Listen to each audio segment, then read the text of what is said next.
Headwinds hablamos de alianzas público-privadas como nueva fórmula de impulso a la contratación pública.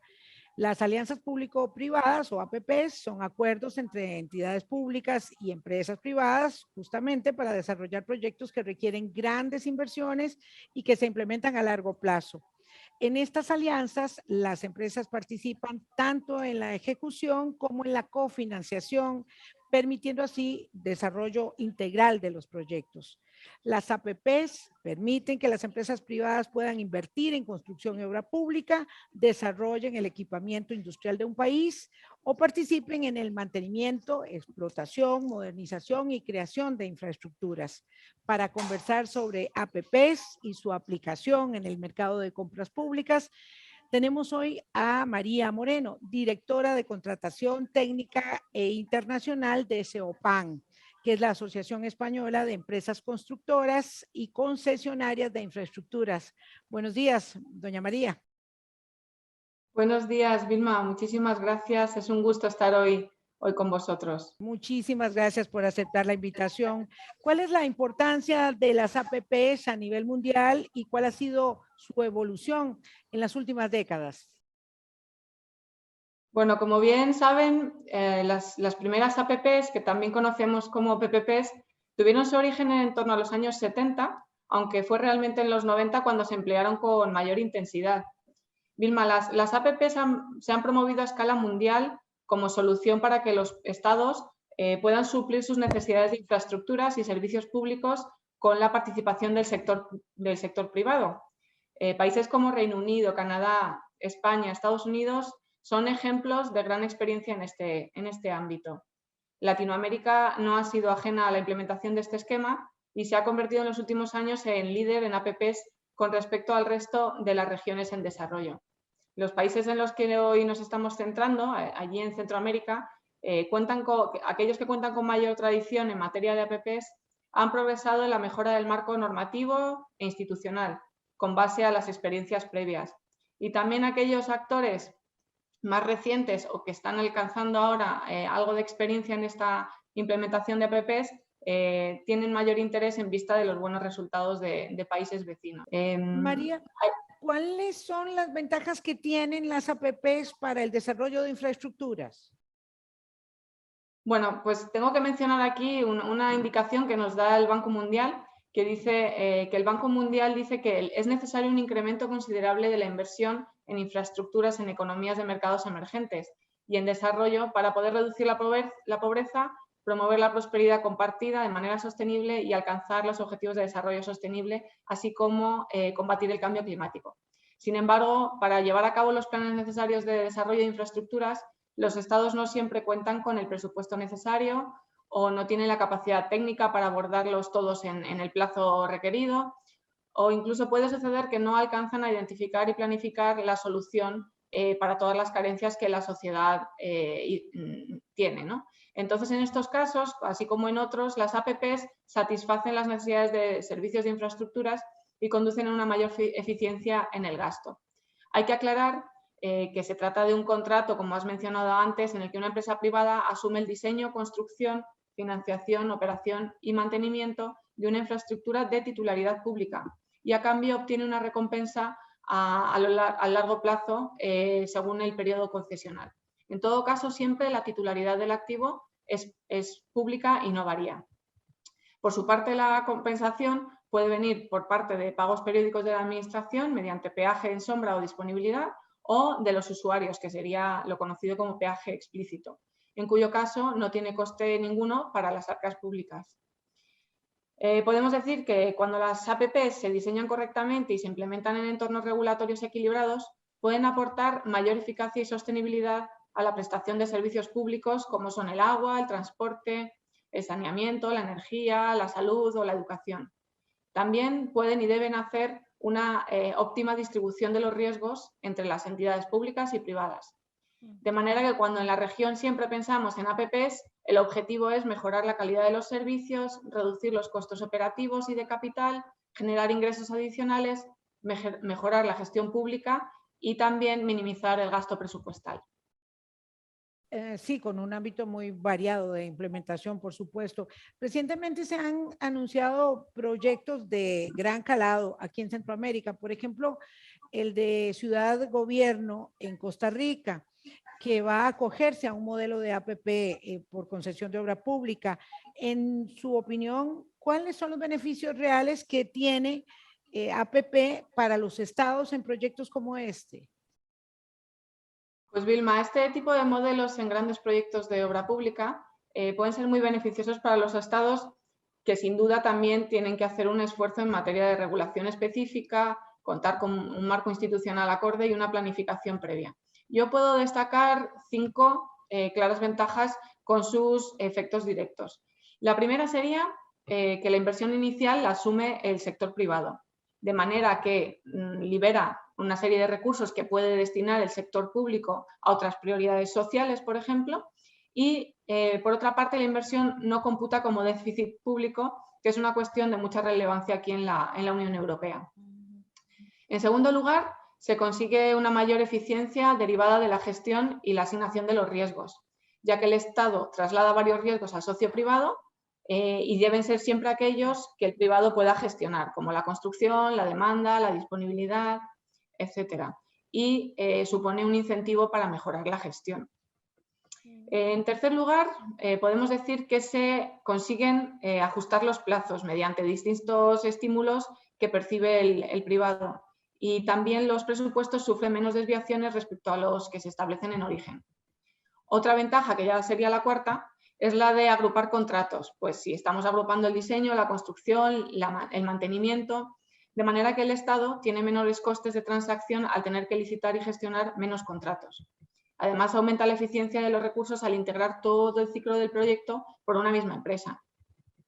La quinta y última ventaja de las 5 que te indicaba al principio sería el retorno fiscal que el Estado obtiene con este modelo a través de los impuestos ligados al beneficio que obtenga la sociedad privada y otros impuestos adicionales, como por ejemplo aquí en España tenemos bienes inmuebles o transmisión patrimonial o valor añadido. Estos en principio serían las 5 principales ventajas. Claramente es muy ventajoso buscar esta vía de APPs y para el gobierno, pero para la sociedad se puede hablar, digamos, de ventajas incluso adicionales a las que ya citaste. Claro, a ver, ya solo la infraestructura es uno de los principales impulsores de la competitividad y del desarrollo económico y social de las naciones, ¿no? Pero no voy a centrarme en esas ventajas tan básicas de la infraestructura, sino que me voy a centrar en qué beneficios tiene para la sociedad las APPs, ¿no? Y te voy a dar otras 5 razones. Hoy es la regla de los 5. Las APPs permiten a la sociedad disfrutar y aprovechar antes la infraestructura de la que se trate. Pues si hablamos de un hospital o de una carretera, de un ferrocarril, una planta de tratamiento de aguas. ¿Por qué? Porque si las tuviéramos que financiar a través de presupuesto público, se tardarían varios años en llevarlas a cabo en el mejor de los casos. Otra de las ventajas es que ofrecen una mejor calidad de los servicios a los usuarios. Por ejemplo, si se vincula los servicios, la calidad, a los ingresos que posteriormente va a obtener la empresa privada, ¿no? En este caso os puedo poner un ejemplo sobre la mejora en la seguridad vial en las carreteras concesionadas en España. Aquí se ha reducido en un 81% la accidentalidad en los últimos 12 años y en el caso de las carreteras que no están concesionadas se ha reducido un 30%, con lo cual hay una mejora sin duda de la calidad. Por otra parte, el modelo incentiva la innovación y la sostenibilidad porque la empresa privada tiene que diferenciarse de otros competidores y al mismo tiempo que reduce los costes del ciclo de vida del proyecto. En cuarto lugar, las APPs introducen el concepto de equidad intergeneracional. ¿Esto qué quiere decir? Pues que se reparte la inversión a lo largo de la vida útil de la infraestructura y su pago no recae únicamente en los contribuyentes actuales, sino que recaen los usuarios del futuro, ¿no? Y por último, como última ventaja, todos los beneficios sociales se adelantan en momentos de restricción presupuestaria, suponiendo mejoras en las vidas diarias de los ciudadanos, en sentido de ahorro de tiempos, mayor equidad territorial, mejora medioambiental, mejora de seguridad vial, en fin, hay muchas ventajas que se adelantan. Claramente Europa tiene ventaja de desarrollo de APPs. ¿Cómo eso puede alar el déficit de infraestructura en Centroamérica? Pues es verdad que la experiencia europea es larga. Desde 1990 se ha alcanzado el cierre financiero de unos 1.900 proyectos, siendo el momento más álgido en torno a los años 2000, hasta que en 2008 cayó un poco esta actividad por la crisis económica que afectó al mundo, pero en particular a Europa, ¿no? La mayoría de los proyectos, aproximadamente un tercio, ha sido en sector transporte, seguidos de asistencia sanitaria y educación. Y como ves, la experiencia es amplia, ¿no? Aproximadamente el 90% de todos estos proyectos se han desarrollado en 5 países, como os decía, la regla de los 5. En Reino Unido, Francia, España, Portugal y Alemania. Eso por la parte de los estados. Las empresas privadas también tienen mucho que decir, ¿no? Y las europeas han desarrollado y adquirido mucho conocimiento en estos proyectos. Podemos destacar las empresas españolas que, según el ranking americano Public Works Financing, ocupan las principales posiciones inversoras, y en el mismo proceso estas empresas han exportado a otros países y aplicado estas experiencias, y sin duda Centroamérica las tendrá en cuenta. Adicionalmente, las organizaciones multilaterales, así como los gobiernos europeos, pueden acompañar en el proceso para la mejor implementación de los modelos APP. No cabe duda que los planes no siempre han salido tan bien como se deseaba, incluso de esas experiencias hay que compartirlas, ¿no? Para que todos podamos salir beneficiados. Claro, para poder madurar en la ejecución de las APPs. Pero hablemos de la estrategia y de la aplicación. Desde su punto de vista, María, ¿cuál debe ser el marco regulatorio idóneo para avanzar en la implementación de las alianzas público-privadas?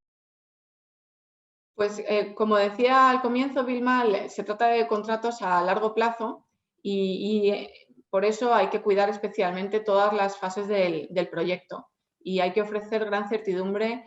Tiene que ser algo a nivel país, así como la administración pública y un marco normativo eficaz, ¿no? De la experiencia en proyectos anteriores podemos destacar algunos aspectos a los que hay que atender con delicadeza, ¿no? Primero diría madurar los proyectos suficientemente antes de la licitación, que haya un periodo de análisis. Luego, ofrecer un plazo adecuado para la presentación de ofertas, que no sea a la carrera, como muchas veces ocurre en todas partes. Realizar una asignación eficiente de los riesgos, como decía antes, y que sean asignados según a quién los pueda gestionar, si es el actor privado o si es el actor público. Luego, limitar en todo lo posible el riesgo de cierre financiero, racionalizar la valoración de ofertas teniendo en cuenta la complejidad técnica de los proyectos y no solo la parte económica. También dotar del reequilibrio del contrato si hay modificaciones que se introduzcan por parte del concedente, y yo diría que también incluir una serie de mecanismos ágiles de resolución de disputas en caso de que éstas surgieran. Fundamental. ¿Y cuál debería ser la estrategia de los reguladores centroamericanos para, digamos, potenciar el desarrollo de las APPs? Bueno, pues es indudable que una adecuada programación de las infraestructuras por parte de los gobiernos de la región y el empleo del modelo APP podría convertirse en modelos clave para dejar atrás la adversidad económica actual y afrontar el desarrollo futuro de la región hacia estándares de la OCDE. Pero uno de los grandes desafíos en este caso es lograr los recursos suficientes para el financiamiento de las infraestructuras. Y en las APPs es fundamental contar con los bancos tradicionales y con los inversionistas, tanto privados como institucionales. Además, en este caso, y tenemos aquí ejemplos, tiene especial importancia el papel de la banca multilateral de desarrollo. Como sabéis, son contratos a muy largo plazo y existen muchos riesgos que requieren la máxima predictibilidad posible. Así que, como decía antes, hay que ofrecer estabilidad política, institucional, ofrecer seguridad jurídica a las empresas privadas y un marco normativo adecuado con una correcta asignación de riesgos, definiendo claramente los casos de reequilibrio económico-financiero. Y sin duda, como no puedo dejar de decir que hay que contar como asociados con empresas privadas de experiencia internacional que en este ámbito les facilitará la tarea. Definitivamente hay un enorme potencial, pero también mucho desafío para poder desarrollar APPs en Centroamérica de una manera mucho más determinante. María, muchísimas gracias por habernos dedicado su tiempo tan valioso con los comentarios que sin duda van a enriquecer mucho el debate en Centroamérica respecto de este tema tan significativo. Gracias. Con mucho gusto, Vilma, y agradecer a la organización por un programa tan interesante que sin duda tendrá repercusión. Un saludo a todos. Gracias, María Moreno. Para las conclusiones nos quedamos con las ideas que nos aportó María Moreno de la Asociación Española de Empresas Constructoras y Concesionarias de Infraestructura. Ahora vamos a hablar de las oportunidades de financiación para las alianzas público-privadas. Y para ello contamos con José Manuel Otero, que es responsable de operaciones del Banco Europeo de Inversiones para Centroamérica. Buenos días, don José Manuel. Para poder contextualizar nuestro encuentro, ¿qué nos puede explicar brevemente respecto de la naturaleza del Banco Europeo de Inversiones y cómo puede contribuir el desarrollo económico de los países en los que opera con la actividad del banco? Hola, buenos días, Vilma. Bueno, antes de nada, gracias por la invitación para participar en este evento. Lo primero de todo, para presentar un poco la entidad, decir que el Banco Europeo de Inversiones es el banco de la Unión Europea. Nuestro accionariado lo componen los 27 Estados miembros y nuestras actuaciones, por tanto, están alineadas con las prioridades de acción exterior de la Unión Europea, principalmente en lo relativo a acción climática y sostenibilidad ambiental, un campo en el que somos líderes financieros a nivel global y por ello volveré más tarde sobre el mismo. Decir que el BEI es además el mayor prestamista y prestatario multilateral global. Nuestra sede se encuentra en Luxemburgo, que es, digamos, la segunda capital de la Unión Europea, pero tenemos presencia en más de 160 países. Y el año pasado, aproximadamente el 13% de nuestra inversión total, que superó los 90.000 millones de dólares, tuvo lugar fuera de las fronteras de la Unión. El Banco Europeo de Inversiones, el BEI, ofrece una financiación de tipo concesional. Y esto es posible a que somos una institución que opera sin ánimo de lucro y con un rating AAA. Y nos financiamos a través de mercados de capitales a costes muy reducidos que después trasladamos a nuestros beneficiarios, a nuestros clientes, a través de intereses reducidos o largos plazos de amortización, mayormente. Además, nosotros aportamos nuestra experiencia técnica a través del análisis de los diferentes proyectos en los que participamos, lo cual imprime un sello de calidad a cada uno de los proyectos y permite catalizar contribuciones adicionales, ya que el BEI normalmente no financia más que el 50% de cada una de las operaciones y lo hacemos en cooperación pues, con gobiernos nacionales, entidades privadas, bancos comerciales, entidades multilaterales globales o regionales, etc. Bueno, y además de esta financiación, de este expertise, también es posible complementar nuestra financiación con recursos no reembolsables del presupuesto de la Unión Europea para apoyar la preparación e implementación de proyectos o para fortalecer la capacitación del promotor. Y déjame volver al punto que mencioné anteriormente, porque hace unos años ya el BEI inició una estrategia para transformarnos en el Banco por el Clima. Y dentro de este marco actualmente nuestras operaciones cumplen todas ellas con los principios y objetivos del Acuerdo de París. Y tenemos el objetivo de que al menos el 50% de toda nuestra financiación esté ligada a acción climática y sostenibilidad ambiental en 2025. Un objetivo que asciende al 80% en la región de América Latina y que ya alcanzamos hace 2 años. Y bueno, en definitiva, para acabar con la pregunta, finalmente decir eso, que la labor del BEI, el Banco de la Unión Europea, el Banco por el Clima, es impulsar proyectos que generen un impacto positivo en la población y ello lo logramos a través de una financiación concesional y catalizadora de inversión adicional. José Manuel, ¿y cuál es la estrategia que tiene el Banco Europeo de Inversiones para los próximos años en Centroamérica? ¿Cuáles son los sectores prioritarios? Sí, bueno, decirte primeramente que el BEI, desde nuestra primera operación firmada en 1993 en Costa Rica, ha apoyado 141 proyectos por un importe total de casi 11.000 millones de euros en 15 países de América Latina. Y en Centroamérica, específicamente en la región SICA, hemos firmado 57 operaciones por un monto de 2.300 millones de euros. Destacar nuevamente, como mencioné antes, que al ser el Banco de Desarrollo de la Unión Europea y el Banco Climático, nuestras actuaciones están alineadas con las prioridades políticas de la Unión Europea en la región, principalmente en lo que se refiere a actuaciones en el campo de acción climática y de sostenibilidad ambiental. Por ello, nosotros priorizamos actuaciones en sectores como puede ser el de eficiencia energética, energías renovables, proyectos de adaptación y mitigación al cambio climático, agua y saneamiento, proyectos de transporte sostenible, agricultura sostenible o reforestación, sin olvidar también otros proyectos que tengan una importante inclusión social o de componente de género, especialmente en el apoyo a MIPYMES que quieran fomentar el emprendimiento femenino, apoyo a la digitalización, vivienda social y sostenible, etcétera. Todo ello sin olvidar la respuesta a la crisis sanitaria y socioeconómica derivada de la COVID. Y esto se viene mostrando en nuestras actuaciones de flexibilización en las condiciones que exigimos de nuestras operaciones, apoyando a MIPYMES que se han visto afectadas por la pandemia o apoyando la compra de material sanitario y adquisición de vacunas. Cabría destacar también que nosotros, aunque trabajamos principalmente con organismos públicos, especialmente gobiernos nacionales o otras entidades multilaterales, también lo trabajamos con el sector privado y podemos trabajar a través de vías de cooperación directa en cada uno de los proyectos o vía intermediarios financieros para llegar a un mayor número de beneficiarios. Y todas estas operaciones se llevarían a cabo tras una adecuada evaluación del proyecto, donde ponemos especial énfasis en el impacto generado por cada una de estas operaciones y el valor añadido de la participación del BEI en las mismas. Pero el BIE también invierte en alianzas público-privadas. José Manuel, ¿podríamos citar algún ejemplo concreto?